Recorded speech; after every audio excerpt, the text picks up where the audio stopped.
1 year before என்னோட சேனலில் no more water scarcity, அதாவது தண்ணீர் பற்றாக்குறை இனி இல்லை அப்படின்ற ஒரு டாப்பிக்கில் வீடியோ போட்டிருந்தேன்.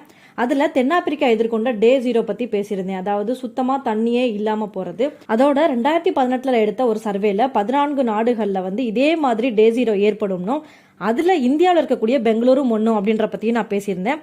அதே நிலைமை இப்போ 2024 பெங்களூருக்கு ஏற்பட்டிருக்கு.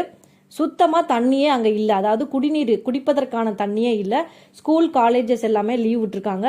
இப்போ அந்த அரசாங்கம் என்ன சொல்லிட்டு இருக்காங்க அப்படின்னா, தயவு செய்து தண்ணியை சேவ் பண்ணுங்க, யாரும் வேஸ்ட் பண்ணாதீங்க அப்படின்றத சொல்லிட்டு இருக்காங்க. இந்த மாதிரி விஷயத்த இதுக்கு முன்னாடியே அவங்க செஞ்சிருந்தாங்க அப்படின்னா இந்த நிலைமை அவங்களுக்கு ஏற்பட்டிருக்காது.